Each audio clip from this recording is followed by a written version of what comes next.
Welcome to Countdown to Classic, a podcast that educates, informs, and gossips about World of Warcraft Classic. Every Monday and Wednesday we discuss the news, hot button issues, and content of the highly anticipated World of Warcraft Classic. I'm your host, Josh Corbett, and I'm an avid fan of the vanilla days of World of Warcraft and a podcast veteran, so I figured, why not combine my two passions and bring you this show? However, please remember that as much as I love and adore this game, I am not the go-to authority on all things World of Warcraft, but guess who is? You, the listeners and fans. And that's why this podcast is about you and what you're talking about throughout the week online, as much as it is about this amazing game that we've all come to know and love. I'm just a fanboy of WoW and a mouthpiece for the news and conversations that we're all taking part in. I try to stay as neutral as possible and present both sides of all the discussions presented in the show. But just before we get to the good stuff, please do bear with me for a little bit of housekeeping. I just want to let you know that you can find all things Countdown to Classic online at countdowntoclassic.com. More importantly, please subscribe to the podcast on iTunes, Stitcher, or wherever you get your podcasts from, and please do leave a review. Everyone, I would love to get some more reviews on iTunes so we can build an audience. And also follow, subscribe to the show on social media. You can find the show on Instagram and Facebook at Countdown to Classic, even though our Instagram account got hacked the other day. Lucky it was only 2 weeks old and there wasn't much there, but I'm building afresh, everyone. We're also on Twitter at Count2Classic with the number 2, and on the show's YouTube channel at Countdown to Classic. One small favor I would ask is that if you're currently listening to the show on YouTube and you're liking what you're hearing, then please do click the download or stream links on the website as well, as I primarily lean on those figures as a look into how the show is growing. Now, as Countdown to Classic is a show about you, the players, this is an interactive experience, and I absolutely want to hear your feedback or input on the show. You can drop me a line on all socials or email feedback at countdowntoclassic.com. Please do hang around until the tail end of the show for further thank yous, shout outs, show updates, and general pocket pissing. Now, without further ado, it's time for a scoop of vanilla.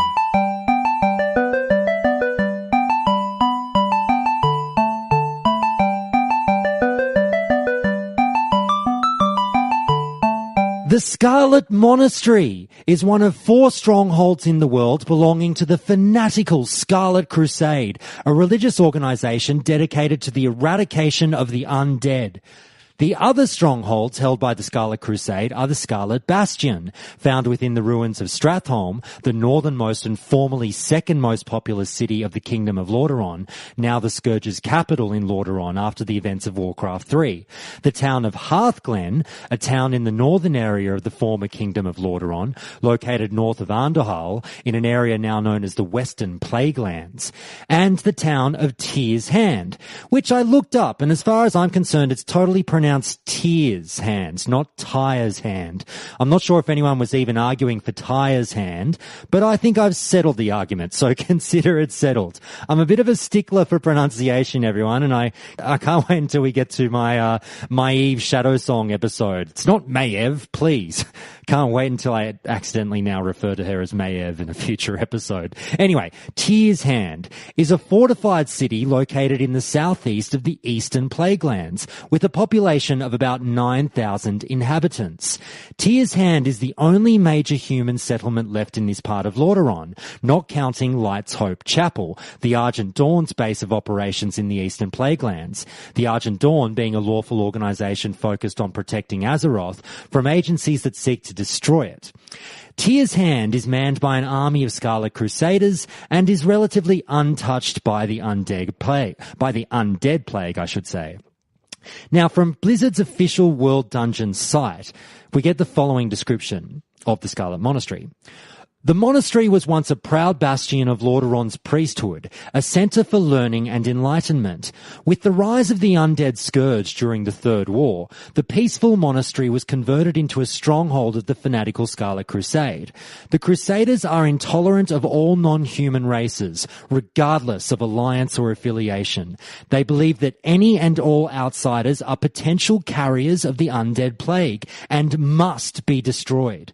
Reports indicate that adventurers who enter the monastery are forced to contend with Scarlet Commander Mograine, who commands a large garrison of fanatically devoted warriors. Now, sorry, you're going to hear me switch between Mograine and Mograine again. Even though I'm a stickler for pronunciation, I just sort of fly by the seat of my pants. So who cares? Here we go. However, the monastery's true master is High Inquisitor Whitemane, a fearsome priestess who possesses the ability to resurrect fallen warriors to do battle in her name. So, the Scarlet Monastery is located in the northeast corner of the blighted Tirisfal Glades, the unofficial kingdom to the Forsaken, servants of saucy Banshee Queen Sylvanas Windrunner. Once being a cathedral to the light, which is a mysterious and benevolent force in the universe and totally not the Force, just a force, the monastery has now been taken over by zealots. Before the Third War, the monastery served as a seminary for Jedis in training. Oh wait, sorry. Paladins in training. I've been watching too much Star Wars lately. The Scarlet Monastery is a complex comprised of 4 wings, each an instance dungeon, for both Horde and Alliance characters. The mobs respawn at the same rate in each of them, except for the cathedral. Recommended character levels range from 26 to 45 for a group of 5, depending on which wing is attempted. All 4 wings allow anyone level 21 or higher to enter, and due to the large number of low-level blue items, Scarlet Monastery is a favourite dungeon for lower-level players. High-level players also solo Scarlet Monastery in order to get all the blue items and silk cloth and things like that, in order to sell on the auction house. And Scarlet Monastery was a great source of money prior to the Burning Crusade. You can also do experience runs up to level 45, but past that, the low amount of experience is really not worth the time. All of the instanced wings of the Scarlet Monastery are stored on the same map. Now, in order to tell the full story of the Scarlet Monastery, we obviously have to delve deep, very deep, as we do here on Countdown to Classic, into the history of that wonderful organization mentioned earlier, the Scarlet Crusade. As mentioned before, the Scarlet Crusade is a religious organization dedicated to the eradication of the undead, not to be confused with a similar organization, the Ghostbusters. They are a major adversary of the Forsaken, and several quests in Tirisfal Glades involve attacks on Scarlet Crusade troops, leaders, and strongholds.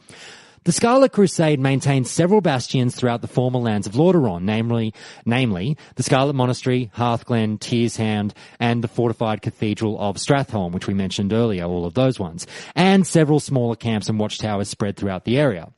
It is also the only hierarchy left of the Kingdom of Lordaeron after its destruction by the Scourge.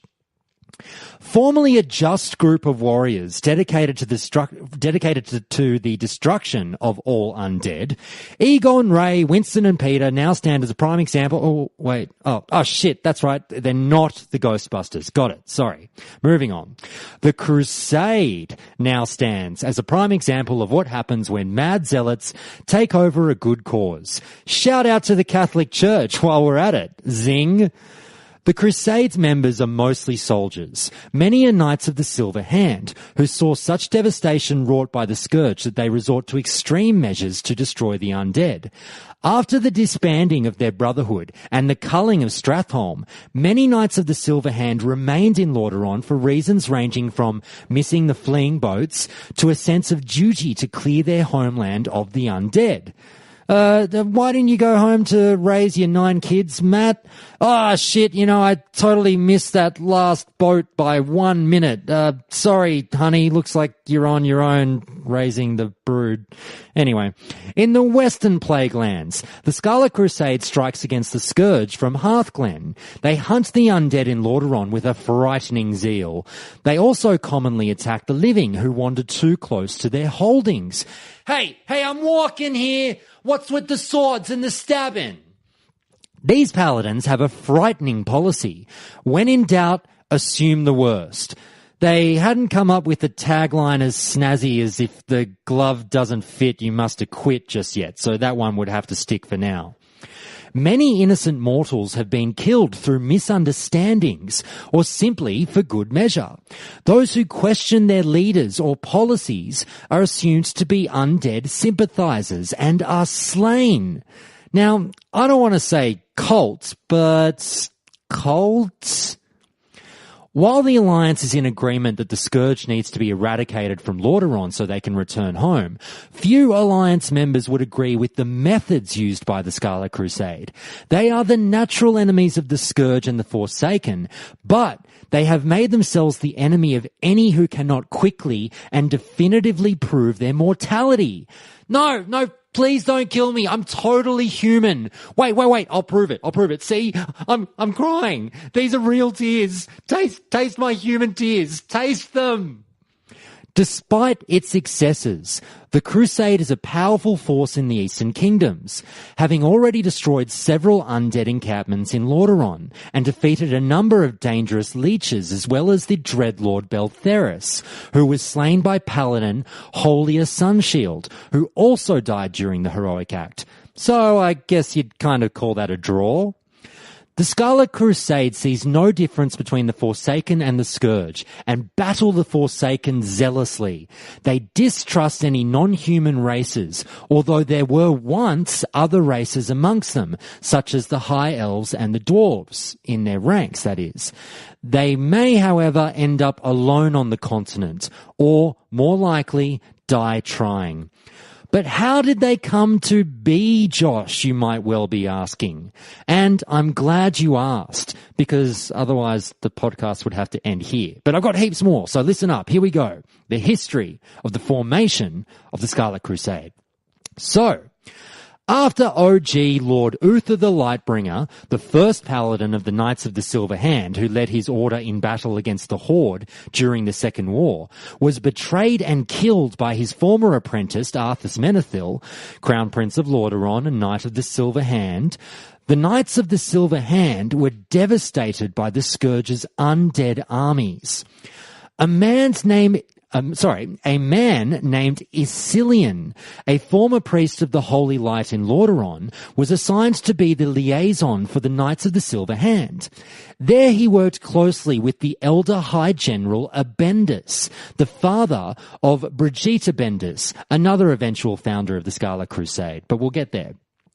High General Abendus and Isilian worked together, tutoring the general's youthful charges, guiding the young paladins in their quest for truth.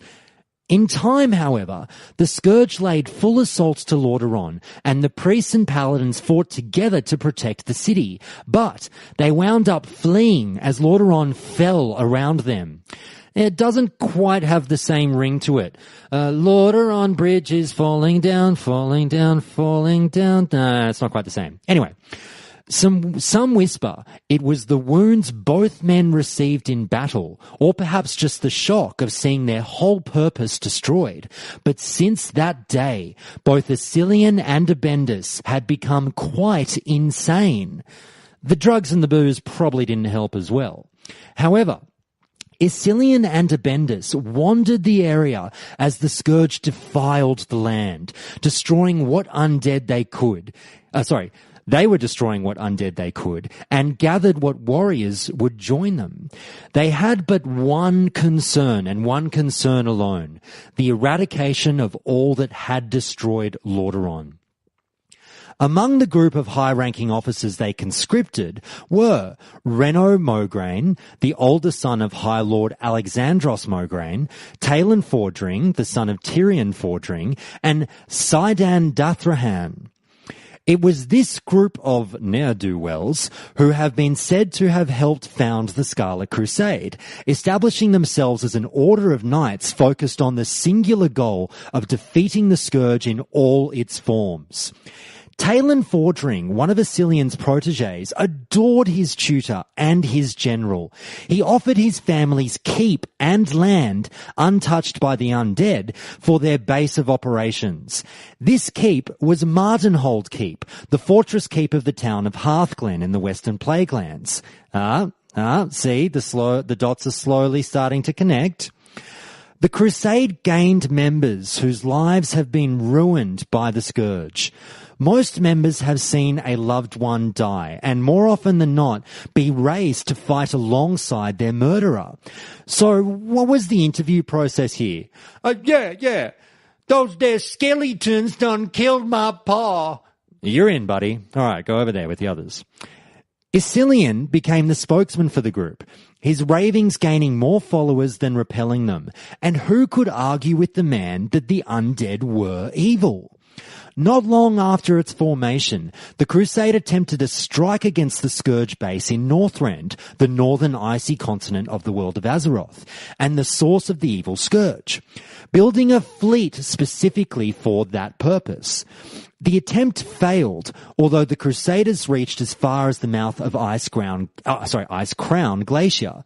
There were many casualties among the high ranks of the Crusade, including its first and only Grand Admiral, Barrion Wistwind of Coltyrus, First Captain General Orman of Stromgard, and First Chief Assassin Invar One-Arm, not to be confused with his cousin, Invar Two Testicles. Oh, Josh, you're too funny. Anyway, things slightly started to go off the rails as some had reason to pause when Isilian's young page was found with Isilian's knife through his heart, and the priest calmly reported that the page had died that afternoon while hunting, and the undead had raised him and sent him back as an assassin. I'd love to see the pub fights with Scarlet Crusade members. Oh, no. Bob was a zombie the whole time. That's why I had to stab him in the eye with a pencil.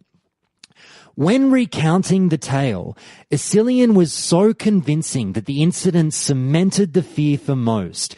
If a freshly killed and raised undead can look just like a regular human, they had no idea who among them may or may not be with the Scourge. I'm not pointing any fingers here, Kenneth. Totally you. Anyway. After a month of quarantine, all priests and warriors with the Crusade were declared clean, a declaration that everyone loves getting.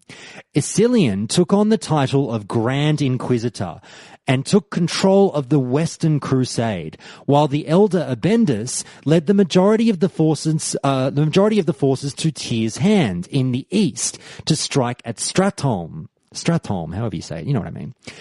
As they established their bases and took in many more warriors, they destroyed any undead they found.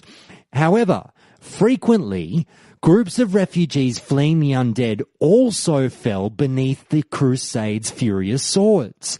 As the Grand Inquisitor claims, one cannot be too careful. Hey, you guys, stop right there. Humanity test. Now, would you describe Katy Perry as A, amazing, B, transcendent, or C, sublime? Are there any other options? Wrong answer, buddy. All undead, good, evil, or neutral, scourge, or forsaken, are the rivals of the Scarlet Crusade. The undead are abominations and must be destroyed before the land and the people can heal. They count the Alliance and the Church of Holy Light, a lawful religious organization of approximately 800,000 members affiliated with the Alliance, as their allies. But these organizations quickly distanced themselves from these fanatics and instructed all travelers to give a wide berth to any crusaders, particularly because they're lopping off heads basically for no good reason.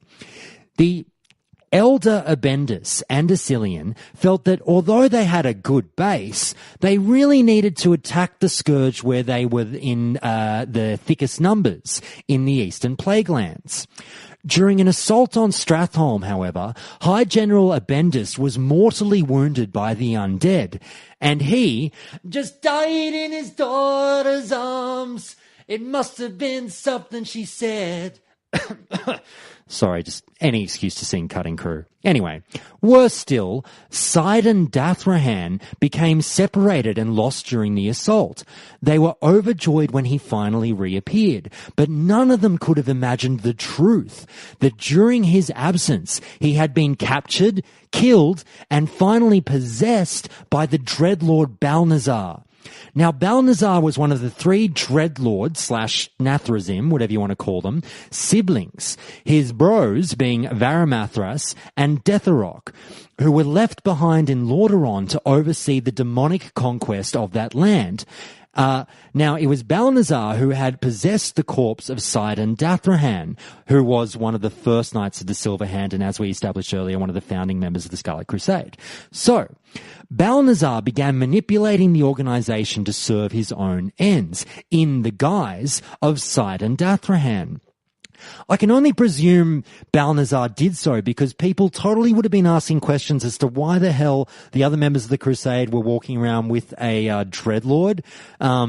So Dreadlords, obviously, as we touched on earlier, were intelligent and cunning demons recruited to the ranks of the Burning Legion by Sargeras, or Sargeras, however you say it, the Dark Titan. But they're huge, these Dreadlords, so he would have stuck out like the proverbial red dog's balls, so I do understand why he was in disguise. But I still would have loved to have seen Balnazar in disguise in the meeting when they were formed, like just sort of sitting there going, so we're good, death to the Scourge, yeah, and the undead, yeah, and death to humans.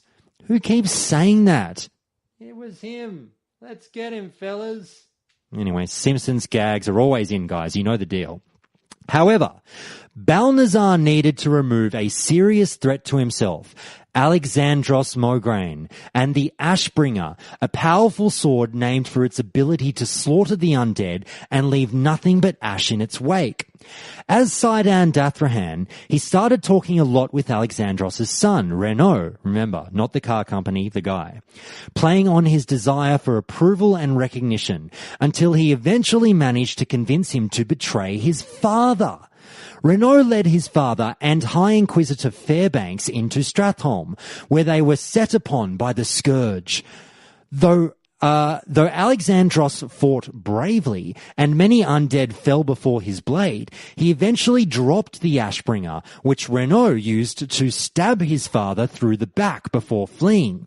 Fairbanks, who had been buried beneath the undead bodies and was thought slain, eventually returned to the Scarlet Monastery and tried to tell the others what had happened. Sidon Dathrahan claimed High Inquisitor Fairbanks had been tainted by the undead, and thus he was executed and his body tossed away. However, Fairbanks turned, becoming undead, and his undead self was locked up in the monastery for unknown reasons. Ooh. Brigitte wound up becoming High General and oversaw Scarlet operations from Tyr's hand from this point on. Now that we know how they got the band together, how does the organization actually work? Well, the Scarlet Crusade is structured much like the military. Abendus was the official head of the Scarlet Crusade. He considered himself the arm of the Crusade, while Ascilion was the heart, or is the heart. Abendus guided the military attacks of the Crusade from Tyr's hand in the Eastern Plaguelands, communicating frequently with Ascilion, who guides the priests in the Crusade in their new roles as Inquisitors based in the Western Plaguelands. He is in charge of questioning undead and mortals alike, to ferret out whatever information he can on the movement and settlement of the undead. Ascilion acts as the leader of the priests and guides the Inquisitions in the West, along with his impressionable paladin, Talion, while Abendus controlled the warriors in the East, as we just touched on. So how big is this army? The Crusade has 13 generals leading the lower ranks, 2,000 troops based in Hearthglen, and 10,000 based in Tyr's hand. Not too shabby. I figured I've taken down about 3,400 of them, though, just with the level 4 Forsaken. But anyway, The generals were not only chosen by the ranks they had in the war, but also by their dedication to the cause. Few make it very high in the ranks if they don't have a burning fervour to destroy all undead. Veterans who have fought the scourge before are quickly promoted. Any descent in the ranks is considered to be caused by undead infiltration, for the Crusade cannot fathom a reasonable mortal having any disagreement with the elimination of the undead. Did you say something, Mike? No, I just farted. That fucking stinks. Only a rotted undead could produce a smell like that. Kill him. Such individuals are considered to be undead themselves, or worse, deranged undead sympathizers. Thus, the organization of the Scarlet Crusade is flawless, as the Crusaders work with one mind towards one goal. If they do not work with total agreement, it is at least complete fear of their superiors that keeps them in line. Now, how does one become a member of the Scarlet Crusade, or what goes along with membership? Membership in the Scarlet Crusade is high relative to the human population of the region. The strong sense of abandonment, futility, and fear runs high in all humans in Lordaeron, and the Scarlet Crusade feeds that fear with reassurance that the evil will fall while the good remain untainted. The Crusade attracts mostly warriors, people who find that in this post-war state, living by the sword is the only way to survive. I wonder if Conan the Barbarian found his way to them eventually. Sounds like he'd be their kind of guy. Anyway, they feel the need for a strong community where their skills will be utilized, and the Scarlet Crusade maintains that they need strong warriors for their cause. Some priests are drawn to the righteous eradication of the undead, but they often see the Crusade for the zealots they are and rethink their entry. This, of course, is considered suspicious, and they are often slain for their misgivings. So, the second rule of the Scarlet Crusade is no takesies backsies. And of course, I feel like I don't even have to say the first rule of Scarlet Crusade. First rule of Scarlet Crusade is that you don't talk about the Scarlet Crusade. Duh. The biggest problem prospective members encounter is assuring the Crusaders that they are not undead themselves. Since the Grand Inquisitor was almost killed by his own page, so the story goes, as we heard before, the group is incredibly paranoid about the undead infiltrating their ranks. There is, however, one undead in their ranks, the aforementioned High Inquisitor Fairbanks, who is seemingly High Inquisitor Whitemane's predecessor. The supposedly common knowledge that undead are hideously deformed and easy to discern from the living makes no difference to these people. They believe necromancers are capable of disguising the undead as living, but their magic on Betty White is starting to fade, I think. Thus, new members, if they survived alerting the Crusade to their desire to join, are quarantined for 30 days to see if they begin to exhibit signs of the plague or being an undead. They are visited by the Grand Inquisitor or the High General during this time and are questioned. No Scarlet Crusader discusses his quarantine and initiation. As I said before, first rule of Scarlet Crusade is you don't talk about Scarlet Crusade. Membership is comprised chiefly of human warriors, ex-paladins, priests, and current paladins, dark or otherwise. Scarlet Knights, Scarlet Inquisitors, Scarlet Chaplains, Scarlet Crusaders, Scarlet Battle Mages, Hunters, Mages, they got it all, guys. They're great. Despite their increasingly small numbers, the members of the Scarlet Crusade never falter, turn aside, or retreat. The Scarlet Crusade fights directly, and it fights to the death. Most military forces fight conservatively and hoard their members, but the Crusaders take no care for their own lives. They wade into battle with zealous fervour, slashing and hacking until they either fall or vanquish all enemies. An elite force of the Crusade is the Crimson Legion, led by Grand Crusader Dathrahan / Balnazar. Throughout the Scarlet Crusade, 3 different symbols are persistent. The Crusade's official banner is a modified flag of Lordaeron, with the L painted in red to symbolize the blood of the living. On the Scarlet Crusade flags, this L, for loser, looks suspiciously like a C for, well, being Australian, I'm sure you can guess what word I'm thinking of here. The modified symbol of the light seems to mark sanctuaries and holy places. Additionally, while the organisation counts many non-combatants and line soldiers amongst its ranks, real Crusaders can be identified by the scarlet flame on their tabard and their totally sick white guy tribal tattoos that say "Crusaders for life" with some barbed wire around it. In Tirisfal Glades, a peaceful monastery was converted into a stronghold of the fanatical Scarlet Crusade, the Scarlet Monastery. The Crusaders believe that any and all outsiders who enter the monastery are potential carriers of the undead plague and must be destroyed. Adventurers who enter the monastery are forced to contend with Scarlet Commander Mograine, who commands a large garrison of fanatically devoted warriors, as we mentioned before. However, obviously, true Big Daddy is High Inquisitor Whitemane, who we end up as the final boss in the instance when we get there eventually.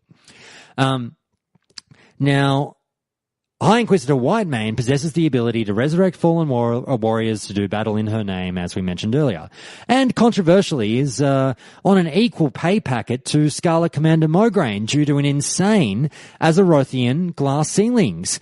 This is bullshit, man. I'm the boss. When will Azeroth get out of the Dark Ages? Anyway, though the Crusade's ranks are all human, it is not openly welcomed by the Alliance. However, its mission appeals to most within the Alliance, who generally agree that the undead need to be removed from Lordaeron so its citizens can return home. As news of the Crusaders' rising madness compete with tales of their good deeds and names of heroes amongst their ranks, especially the less informed peasants of regions far away from former Lordaeron, still view this organisation as a stalwart defender against the undead threat. Sorry, I read that last sentence horribly because I've got no grammar there. I'm a tool. Anyway, sorry about that, guys. We'll keep going. This is particular in areas such as Darkshire, which is especially affected by the undead. In part, the above is true. As the Crusade has indeed rescued refugees and defended civilian settlements in the Plaguelands many times, including a project to resettle villages that have been destroyed by the Scourge during the war. Also, Scarlet Crusaders are protecting the Soladin farmstead and its inhabitants, making it one of the few places in northern Lordaeron where the native farm folk have survived to this day, and also one of the few places in Lordaeron where they can get food that's unaffected by the plague of undeath. Generally, the actions of the Scarlet Crusade are tolerated out of ignorance, and both the Alliance and the Church of the Holy Light distance themselves from the Crusade's activities officially, but without trying to interfere. In fact, the Scarlet Crusade, who counts both the Alliance and the Church amongst their allies, maintains contacts to both by several emissaries. Examples can be found in the Cathedral of Light in Stormwind and in the Alliance outpost of Nigel's Point. The Scarlet Crusade has killed countless refugees fleeing the horrors of the Scourge, regarding them as possible carriers of the plague or even undead sympathizers, as we've now said several times. But their growing zealotry has started to make the Crusade enemies all over Azeroth. Most Crusaders tend to think that anyone unassociated with their cause should have no business in the Plaguelands, and thus are behaving suspiciously if they enter this region. And frankly, with a name like the Plaguelands, I don't know why anyone would want to have business there. Hey, come on, honey, let's go for a romantic horse ride to a little spot called the Plaguelands. No, I'll be right. Cheers. Travellers are advised to stay clear of Scarlet Crusaders regardless of whether any undead are in the party. Why would there be any undead in your party if you're human? How drunk were you when you asked this person to come home with you from the pub? Jesus. The Scarlet Crusade can be friend or foe, but it is generally the enemy of anyone who can't prove that he or she is alive. Qualifications and interpretation being subject to change without notice. There are those that claim that the Scarlet Crusade now has a more sinister purpose, that it is being used for darker reasons than the honourable, if misguided, cause of clearing the plague lands from the taint of the Scourge. This may be correct, as not only was High Lord Mograine betrayed and murdered by his own son, but also the Crusade is actually headed by, as we said before, the Dreadlord Balnazar, possessing the corpse, well not headed, but he's right up there, possessing the corpse of Grand Crusaders Sidon Dathrahan. His influence helps him fight the Forsaken and Scourge, using the Crusade as a tool to defeat them. No one in the Crusade is aware that Dathrahan is a demon, due to his wearing of a t-shirt that says, "I'm only a demon in the sack." They simply believe him to be a holy knight, obsessed with the destruction of the undead. To maintain his charade, Balnazar keeps a low profile, letting Icilian and Abendus run the Scarlet Crusade.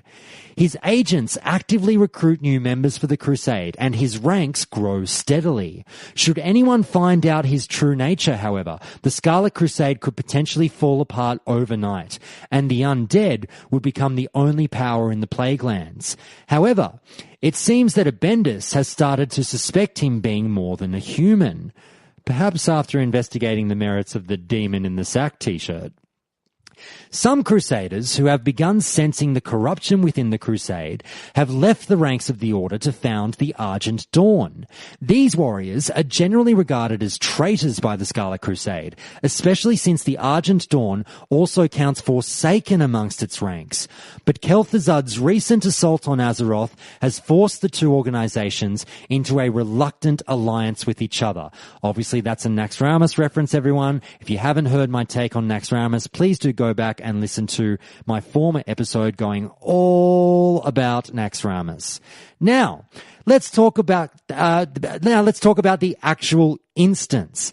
As we said at the top, it has 4 wings. The graveyard, the leftmost entrance, is the easiest and smallest. The mobs are almost entirely undead, and unlike most instances, most are non-elite.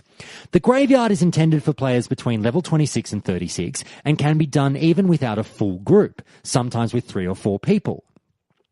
Now let's talk about the bosses. So the bosses that can be found in the Scarlet Monastery, we start with the Chamber of Atonement in the graveyard. The outermost room of the graveyard wing of the Scarlet Monastery. It leads up to the Forlorn Cloister, which is the graveyard proper. The Scarlet Crusade uses this room, the Chamber of Atonement, to torture captured Forsaken and other undead. There are numerous implements of torture about the place, used to make captured victims to writhe in agony and eventually die screaming, how we all want to go. Now, the boss you'll find there is Interrogator Vishas. James Vishas is the Scarlet Crusade's lead interrogator / torturer at the Scarlet Monastery. He enjoys torturing any captured undead and takes great pride in his work. He also likes long walks along the beach. Vicious is known for his unrelenting sadism, cruel expertise, and high-pitched voice, apparently. Interrogator Vicious has tortured Vorel Senguts, a undead NPC that players will find with Vicious. For weeks he's been doing this, torturing away. Vicious took Senguts' wedding ring and gave it to his own wife, Nancy. How about that? He has got to die. He's stealing the rings off her Forsaken fingers and hocking them off to his missus. Jesus, that guy's got to go. Anyway, we move on to the Forlorn Cloister. And the Forlorn Cloister is the first area of the Scarlet Monastery. Well, once you get past the graveyard, the first proper area, whatever. Wraiths and zombies wander throughout the graveyard where members of the Scarlet Crusade are busily burning corpses to try and stem the tide of the undead. Thalnos the Soul Render resides here, attacking any foolhardy enough to trespass in his domain. During the Hallows End seasonal event, players can queue to battle the Headless Horseman here in a separate version of the instance. Now, I can't exactly remember when the Headless Horseman was brought in. Please do write to the show and let me know if I'm way off, even suggesting that that was in some version of Classic. I think it might have been. I can't remember.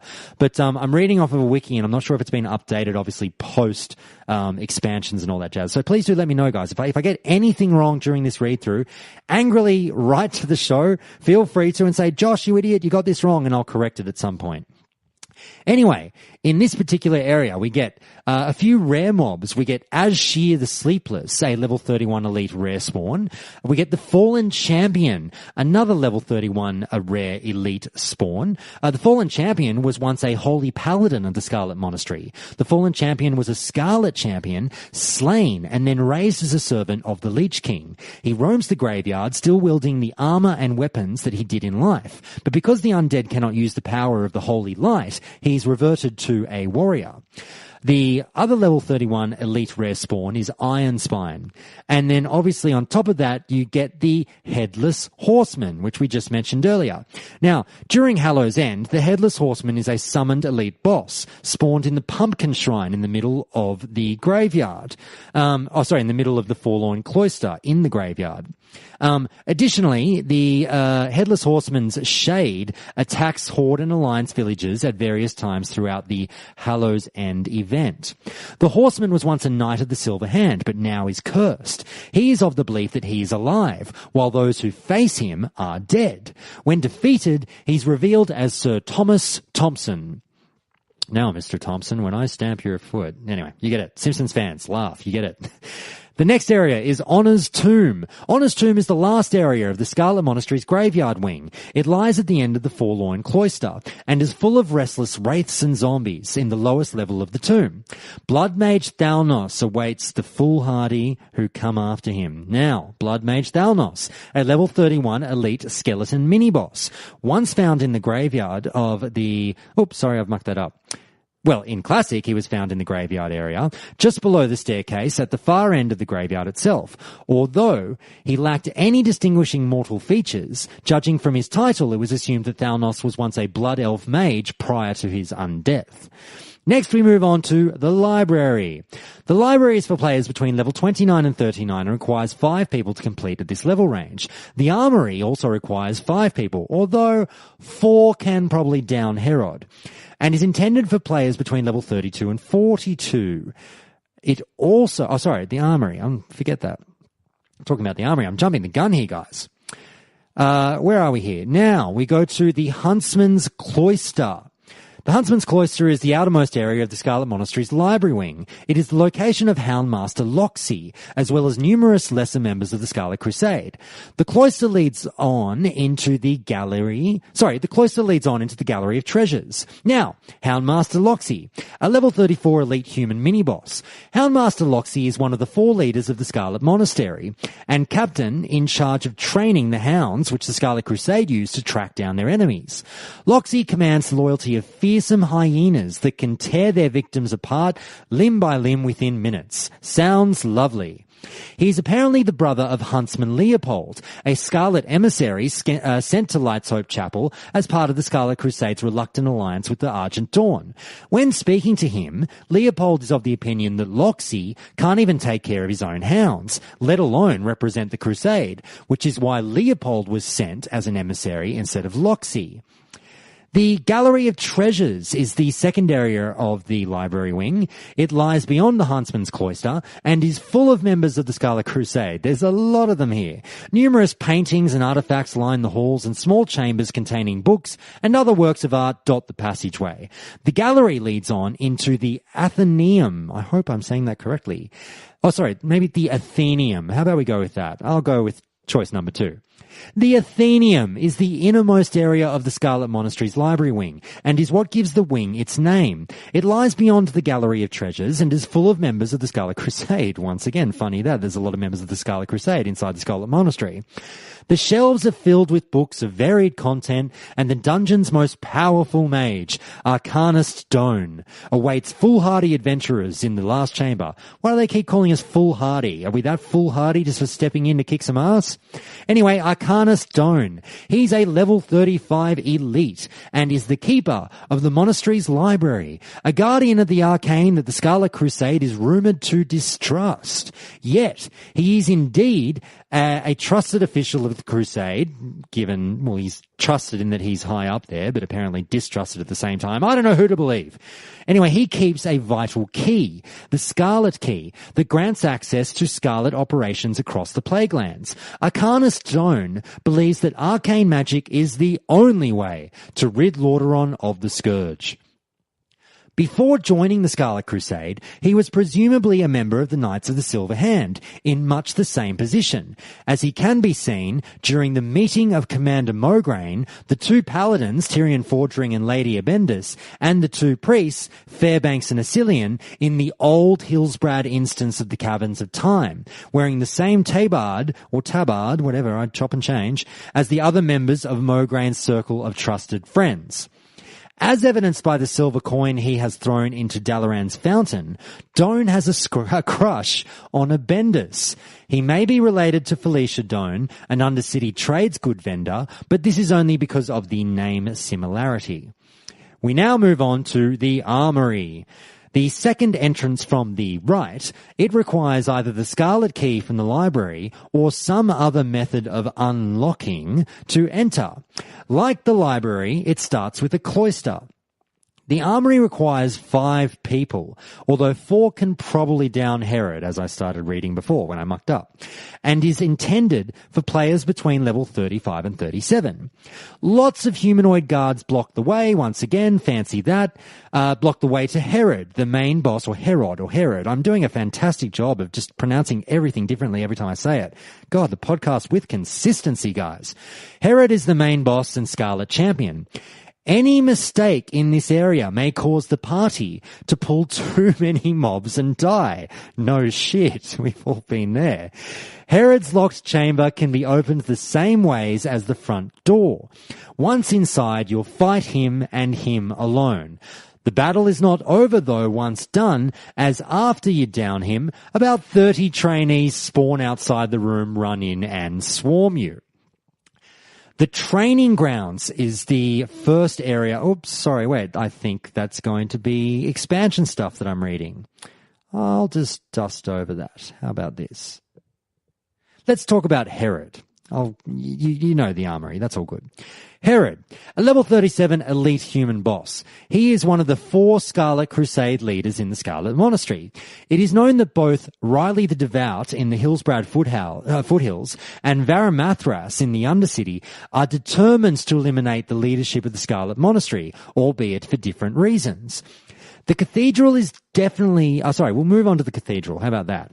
The cathedral... definitely the toughest of the 4 wings, with multiple rough pulls, and will definitely require 5 people. The 2 bosses inside are Scarlet Commander Mograine and High Inquisitor Whitemane. Both are fought at the same time. The cathedral is tuned for players between level 36 and 41. The cathedral consists of the chapel gardens, an open area where the members of the Scarlet Crusade wander about in pious meditation, or work as guards to the Great Crusaders' Chapel, where the Crusade's leaders reside. The Crusaders' Chapel is the innermost area of the Scarlet Monastery. It lies at the end of the chapel gardens and holds numerous Scarlet Crusade worshippers, as well as its leaders, High Inquisitor Whitemane and Big Daddy Mograine that we mentioned before. Now, we've also got inside a little bit, I think this one is optional, correct me if I'm wrong, High Inquisitor Fairbanks. High Inquisitor Fairbanks was the former High Inquisitor of the Scarlet Crusade, though his death may actually predate their proper founding. We heard about his death earlier. That's all stuff. His death is obviously contained within the Ashbringer comics, guys. So it's a pretty good read. We might touch on the Ashbringer content another time, although we've pretty much covered it here. High Inquisitor Fairbanks used to be found in-game as a level 40 elite undead. Used to be, as in vanilla, in a secret chamber in the Cathedral of the Scarlet Monastery. His corpse is still located in the same chamber in the revamped Scarlet Monastery. Now, you're hearing that I'm probably chopping and changing because I'm reading from this wiki, and it was obviously updated after the Scarlet Monastery was updated. If you didn't know this, the Scarlet Monastery did go through a bit of a change in later expansions, so that's why you're getting the jumping back and forth and references to vanilla. But anyway, Fairbanks was High Lord Mograin's most trusted advisor and was present during the meeting in Southshore that led to the creation of the Ashbringer. As we heard before, Fairbanks was murdered by the Crusaders for his apparent blasphemy after telling the story of what Reno Mograine had done to his father, as well as for possibly showing symptoms of the plague in their eyes. His body was discarded in a secret chamber in the Scarlet Cathedral, and obviously he came back. The undead Fairbanks could be found in a secret chamber. Now, in that secret chamber, blah, blah, blah, there was no quest originally that required you to go and find Fairbanks or kill him in any way. His room was accessible by using a torch on the wall in the right prayer room behind the altar in the cathedral. We move on to Scarlet Commander Mograine, the young commander of the military forces of the Scarlet Crusade at Scarlet Monastery, a level 40 elite paladin boss located in the Crusaders' chapel. Reno Mograine was the older son of High Lord Alexandros Mograine. Perhaps the whole Ashbringer story, as I say, we've touched on it before, we might say for another day. Now we then also have High Inquisitor Whitemane, a level 40 elite human boss. The High Inquisitor, a priestess of the light, led the activities in the Scarlet Monastery until we totally killed her. Or did we? At a young age, Sally Whitemane witnessed her family succumb to the horrific plague of undeath as they were travelling through northern Lordaeron. She was then forced to destroy her parents and siblings when they rose as mindless scourge minions, leaving her racked by guilt and rage. Ever since that day, the fearsome priestess has found fulfillment and pleasure in only one thing. Do I have to finish that sentence? No. It's get your heads out of the gutter, minds out of the gutter. The destruction of the undead. Anyway, guys, that's the Scarlet Monastery. That's a long one, but a lot of you voted on the website and said that you wanted to hear about that one. That was the leader in the polls as to your number one choice for the lore that you wanted to hear, so now it's done. But with that, we now move on to our first segment after the lore. That's what we said.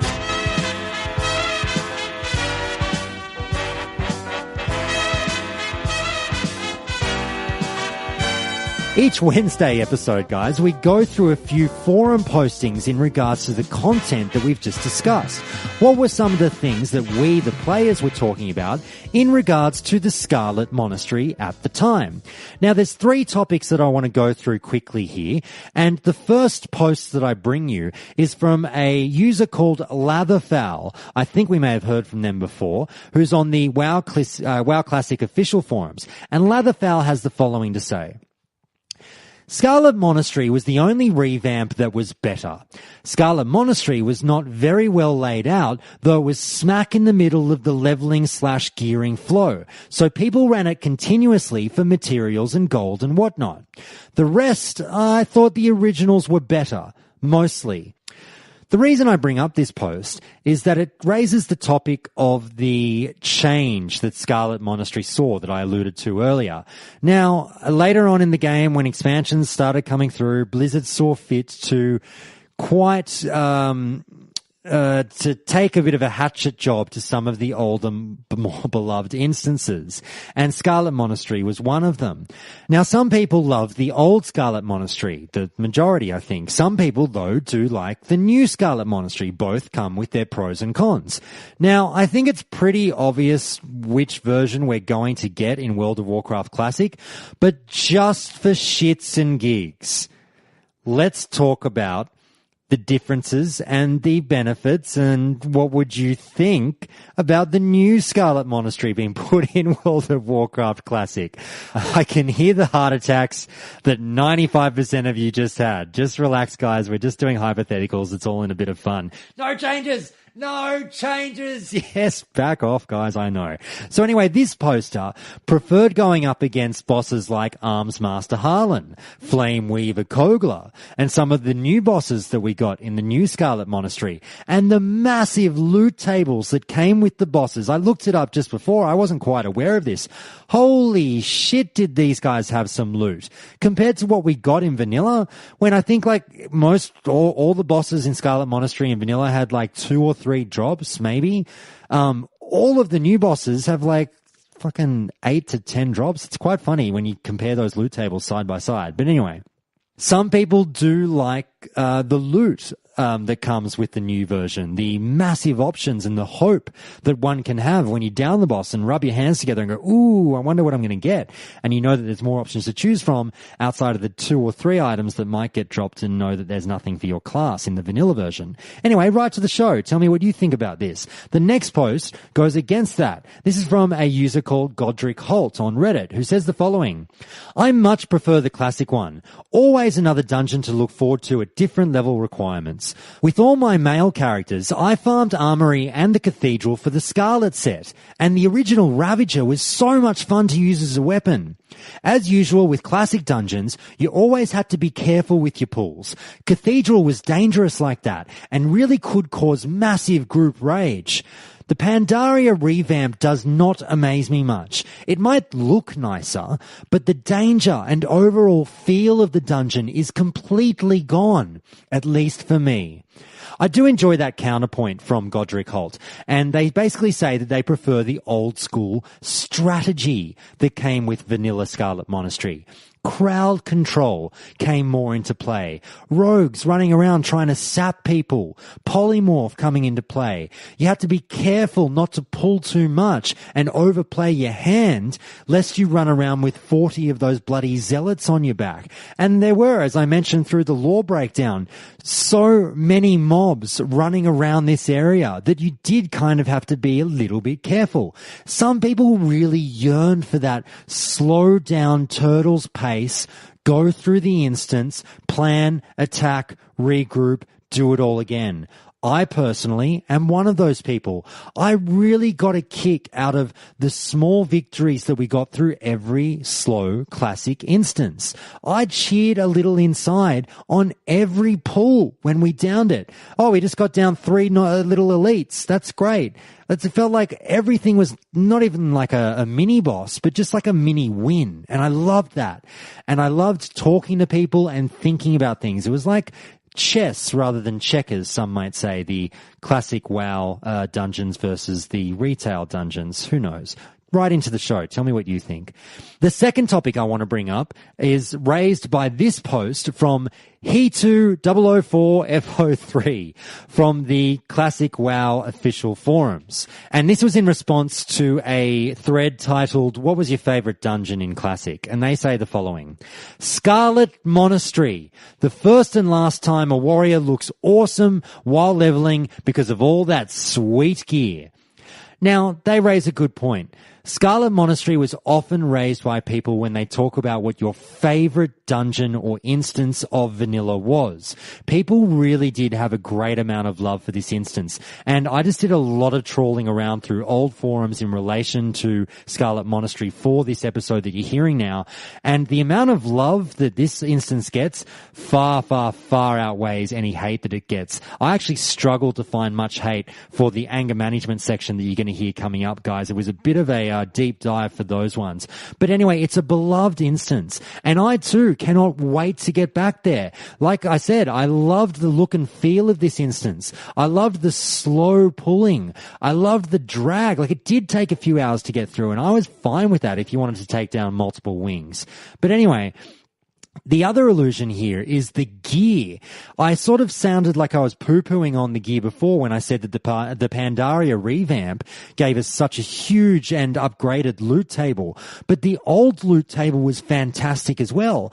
Back in the day, Scarlet Monastery was lauded for having some of the best stuff that you could get in your 30s when you were leveling. Some of that gear was awesome, particularly for warriors. There was some really good stuff in the armory, and people flocked to Scarlet Monastery just in order to gear up. Not necessarily to see the particulars of the instance, but they wanted that sweet, sweet gear. It was run a lot.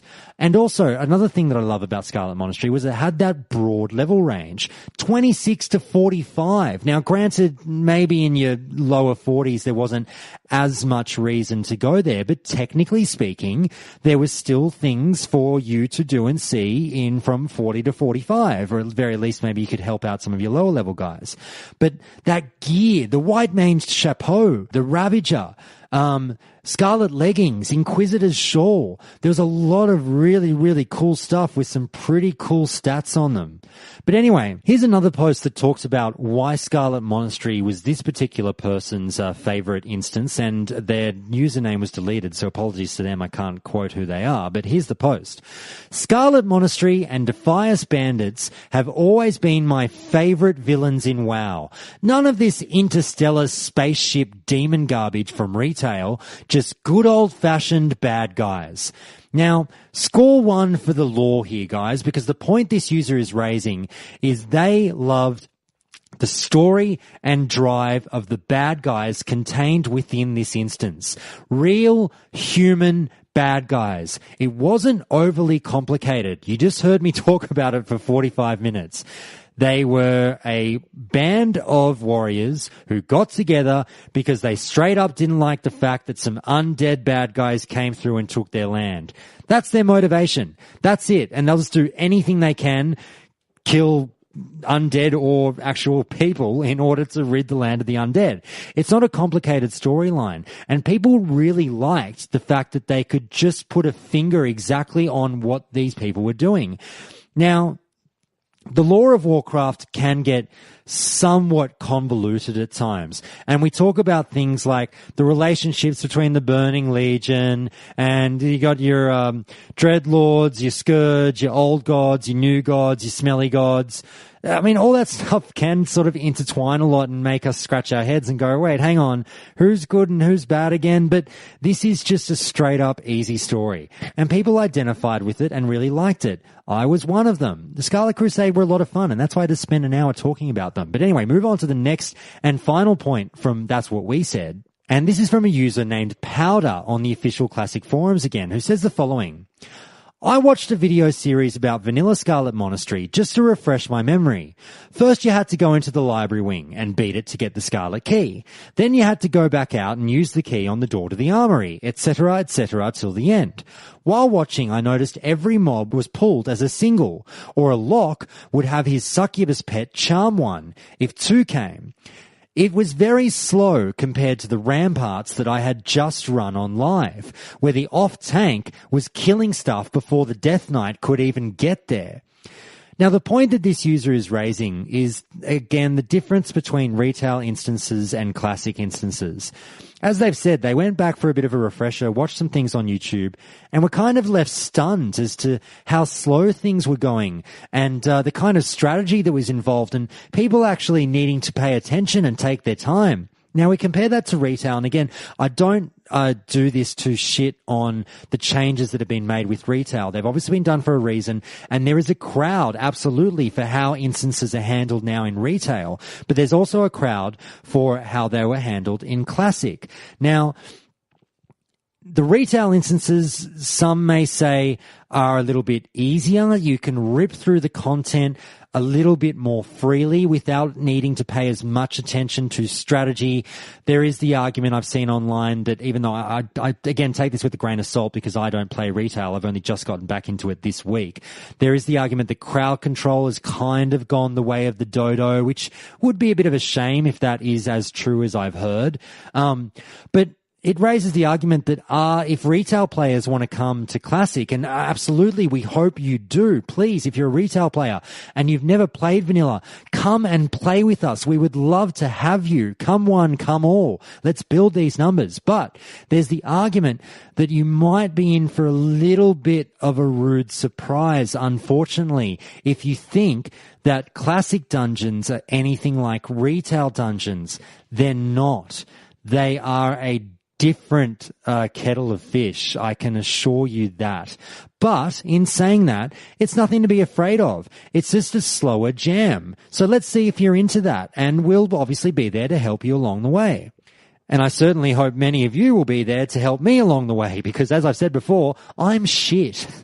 Now, just to hammer home the point that I've made, I've got 3 posts in a row from Reddit that I really wanted to read, which I think put a nice sort of full stop on this point. The first is from a user called Reddit Blaze, who says this: I miss having to be strategic on each pull, having to play a chess game with Pats, marking for sheep, sap, pull, stun, etc., so that you could perfectly engage a group and not get your ass kicked.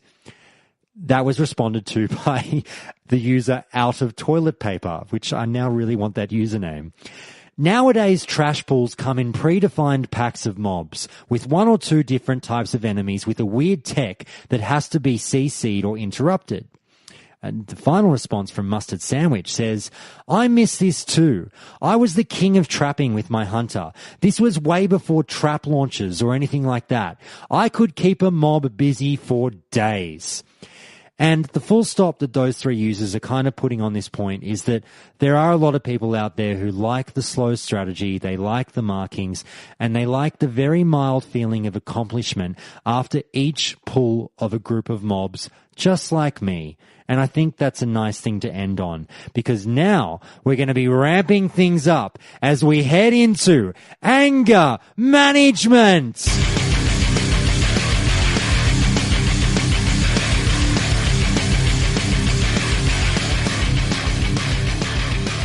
Each episode on Countdown to Classic, I bring you some of the angriest posts that I can find online in relation to the content that we've just discussed. So I begin with the Scarlet Monastery with user Can of Potatoes from Reddit, who says the following. The entrance to the classic Scarlet Monastery used to be a war zone. You would need the key to open the gate and get to the entrance. There used to be 30 to 40 players waiting for groups. So much PvP in that one little area. Even though I ran that dungeon hundreds of times, I would still get confused as to which side was which. User Zoob32. Sometimes you would just be so outnumbered that the only option was to die numerous times just to get your corpse close enough to the instance portal to res and hop in. User The Johnny. Better versions? Scarlet Monastery, Graveyard, and Scarlet Monastery Library were the worst and had shit loot. Who really thinks the vanilla WoW Scarlet Monastery was better than the one that we have today? User Springo.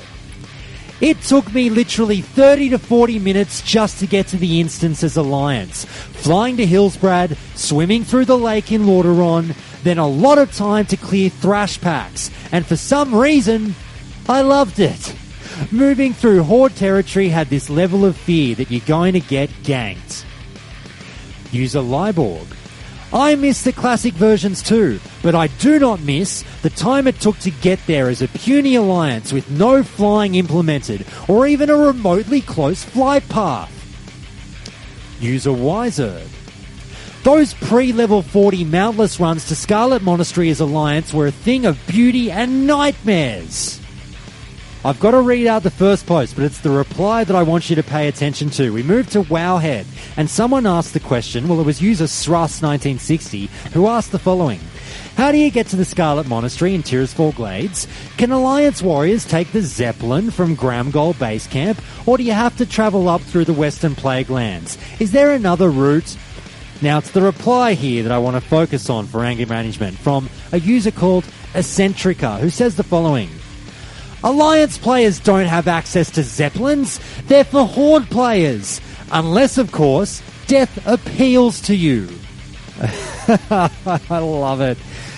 For the last post of anger management, we moved back to the official forums with user Sarabia, who was writing a post titled, Scarlet Monastery Graveyard is too hard. And they say the following. There are just too many mobs in Vish's room, and the Pats pull extra mobs, and then people want to kill all the extra little ads in the back area. Please reduce the amount of mobs. Also, I bet you people are gaming the gear to get in. I just know it. There's no way these people have had any experience playing. People have this really irritating problem of running into Vish's room and pulling the whole blooming works. Most of the time, this is just a dumb accident of people not paying attention. It's really annoying. Has anyone heard of line of sight, also known as LOS? Honestly, I just wish people would play smarter. If people can't pull Graveyard right, how are they going to play later in harder dungeons? I find myself impatient with runs that try to kill every single thing that moves. I would like to get the dungeon done and move on to my next queue. I don't want a 10-minute run to turn into a 30-minute one. I understand people want the extra experience, but I just find myself annoyed. It would be one thing if they pulled it fast and got those non-elites down as fast as possible, but instead, people slowly meander around and piddle-fart around with it. I know. I want it slow, then I want it fast. Z, oh my god, make up your mind. Really, it's just about playing smarter, finding a good pace, organising priorities, and knowing what you can and cannot handle. So seriously, if this is how you play in the low-level stuff, how are you handling the hard stuff? I love long rants like that. And I can't wait to see them popping up again on the forums when the game comes out. And I can't wait to see them in the chats. And I can't wait to respond and G people up. Anyway, that was anger management, everyone. Now it's time for Tidbits.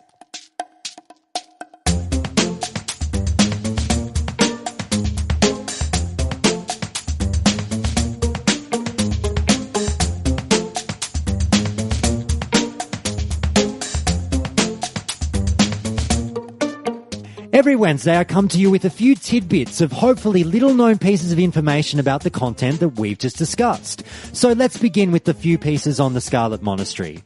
Now, the first tidbit I'm bringing you, everyone, I'm not too sure if this was in Classic or if it came with the expansions. So please do write to me and let me know. And again, to say, Josh, you fucking idiot, that wasn't in Classic, blah, blah, blah. But either way, it's about the Scarlet Monastery, and I think it's pertinent, so stick it where the sun don't shine if you get angry at me. But if you want to write to me politely, you're more than welcome to. But did you know that entering the monastery with the corrupted Ashbringer equipped will trigger an event whereby High Inquisitor Fairbanks is redeemed by the High Lord's ghost, freeing his spirit? Talking to him initiates an extensive dialogue with the player, which describes the history of the Ashbringer and how to find the High Lord's other son in Outland, who can forge the blade anew. Despite popular belief, Fairbanks does not actually give a quest to create a new Ashbringer or cleanse the corrupted Ashbringer, or any quest for that matter. Fairbanks can be seen during the in-game Old Hillsbrad Ashbringer event. Now, there's a reference to Outland there and stuff, so I'm not sure if it is in the expansions. I really tried to find out this one definitively, but I couldn't figure it out. So you guys will be jumping up and down quite mad now that I don't know, so please feel free to tell me. The second tidbit is, did you know that the Scarlet Crusade is apparently influenced and inspired by the Scarlet Brotherhood, a regional sourcebook for the World of Greyhawk campaign setting for the Dungeons & Dragons fantasy role-playing game, down to the monks and all? In that sourcebook, the great and hidden empire of the Scarlet Brotherhood was a nation located on the Tilvanot Peninsula in southeastern Flanace. Oh God, I've definitely pronounced that incorrectly. If you love D&D and I've said that wrong, please write to me angrily and say so. Though it can also refer to the secretive organisation which rules that land. Flanace has been the setting of dozens of adventures published between the 70s and 2000s for D&D, and continues to be the central focus of the campaign world. The third and final tidbit that I bring you is, did you know, obviously as we've touched on, that the Scarlet Monastery was massively revamped for patch 5.0.4, along with Scholomance and Ragefire Chasm? Now, when I say massively overhauled, here's what happened. Formerly consisting of 4 areas, the Scarlet Monastery was reduced down to 2. The instance was entirely retooled so that bosses were redesigned and renamed, and large areas were removed. The library and the armory were merged to become the Scarlet Halls, while the graveyard and cathedral became the Scarlet Cathedral. So that's Tidbits for the week, everyone. Did you know all of those points, or did you not know any of them? Write to me and let me know. And with that, it's time to wrap up the show with Top 5.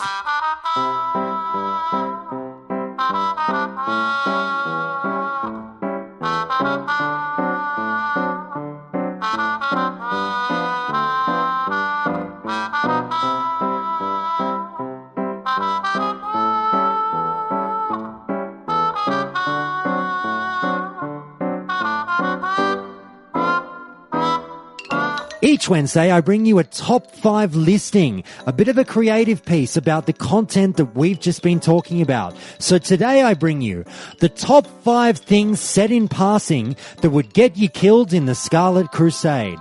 So just picture you're a new conscript to the Scarlet Crusade. You're sitting around the campfire with a few of the boys, and you accidentally drop one of these lines, which would probably get your head lopped off pretty quickly after saying it. Coming in at number 5, laughing at someone's joke like this. Stop, you're killing me. Because then they think you're undead. Get it?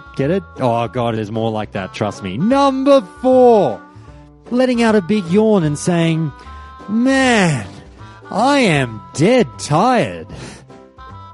Number 3, you know, the boys and I went to see the latest Paranormal Activity movie the other day, and I got to tell you, I was scared to death. Number 2, boys, I just walked into the girls' toilets and I was so embarrassed I could have died. Uh-oh.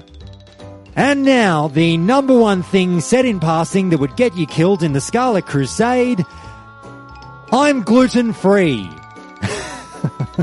I just have a funny feeling that stating that you were gluten-free wouldn't go down too well in the Scarlet Crusade, and they'd probably look at you and go, really? That sounds like something an undead would say. Anyway, no time for gluten-free people in the Scarlet Crusade. Anyway, everyone, that's it for this episode of Countdown to Classic. Thank you so much for downloading and listening and making it this far. I've just got a few things to say before you go. Now, a few shout-outs, everyone.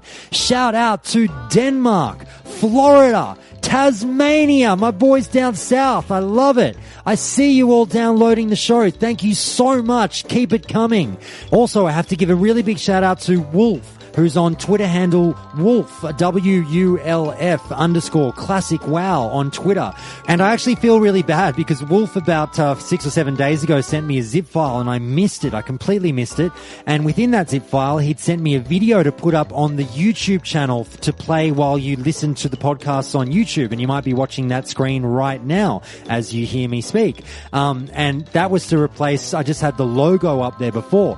And at least this video gives a little bit more flair to the YouTube videos, and I'm very, very thankful to Wolf for that. Another fan who's put in some time to create something for the show, and I couldn't be more thankful. So thank you so much. The fans of this show have been truly fantastic so far, guys. Thank you so much. Now, in saying that, with the YouTube channel, I am going to start uploading some footage of me playing through retail. So whilst I'll have Wolf's video there in the interim, I will hopefully soon have some gameplay footage just to be playing while you listen to my voice through the podcast as well, just so there's a bit more action going on through these videos. So stay tuned for that soon.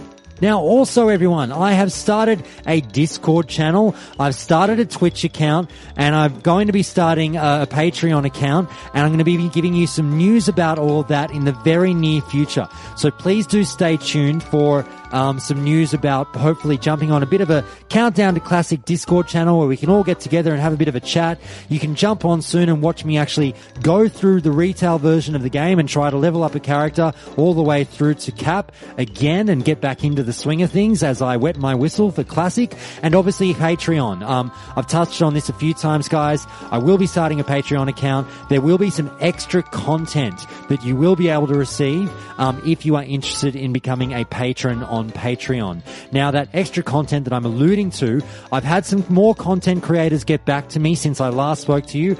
I'm really, really hoping to get people like Tip and S-Fan on the show soon. I almost had an interview with S-Fan today. Unfortunately, it fell through at the last minute, but that's okay because I'm hoping to get him another day.